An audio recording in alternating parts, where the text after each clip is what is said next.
Crore Japan loan दे रहा है। चुकता करना बहुत सालों में है। फिक्र इसकी होनी नहीं चाहिए, है भी नहीं। लेकिन अब जो रिपोर्ट दिखला रहे हैं उसमें कम से कम एक बस तो चल जाए, एक पैसेंजर ट्रेन तो चल जाए, कुछ तो हो जाए। जरा इस रिपोर्ट को देखिए।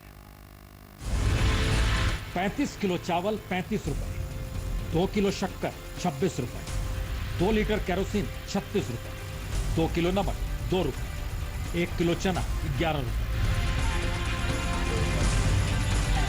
छत्तीसगढ़ के आदिवासी इलाकों में पीडीएस के तहत ग्रामीणों को महीने का राशन 110 रुपए का मिलता है, लेकिन इस राशन के लिए उन्हें 110 किलोमीटर का सफर करना पड़ता है।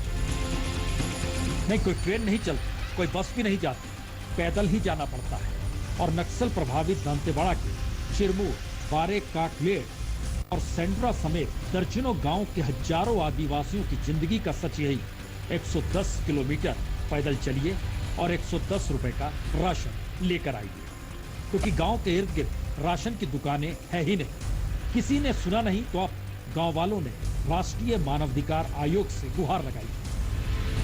इसका अनाज लेने के लिए 110 किलोमीटर, 90, 95, 100 किलोमीटर पैदल जाना पड़ता है या अन्य साधनों से जाना पड़ता है।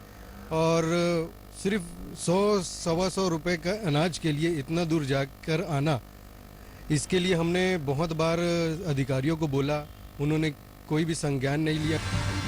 तो पीडीएस के अनाज के लिए 90, 95, 100 किलोमीटर पैदल जाना पड़े, अन्य साधन है नहीं, वहां से 125 रुपए का अनाज लाना पड़े और इस बारे में कोई अधिकारी कोई संज्ञान ले नहीं, तो फिर कौन करेगा सहायता? तो ऐसे में एनएचआरसी ने अब छत्तीसगढ़ के मुख्य सचिव को नोटिस थमा दिया है और कहा है आदिवासियों की फरियाद सुने। जो रिपोर्ट आती जाती है हमारे सेक्रेटरी स्तर से और शासन दोनों पक्ष बैठते हैं और जांच करते हैं। तो जांच होगी कब, कैसे होगी, उसका नतीजा क्या होगा, कोई नहीं जानता। लेकिन बात एनएचआरसी तक पहुंची है तो उम्मीद तो की जानी चाहिए कि आदिवासियों को राहत मिलेगी और बुलेट ट्रेन ना ही सही, लेकिन कोई व्यवस्था तो हो ही जाएगी।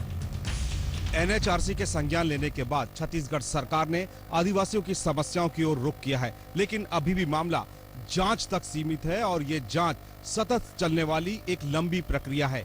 आदिवासियों को फौरी तौर पर राहत कब मिलेगी, इस बारे में सरकार के नुमाइंदे कुछ भी कहने से इनकार कर रहे हैं। कैमरामैन महंत के साथ सुनील नामदेव, रायपुर, आज तक।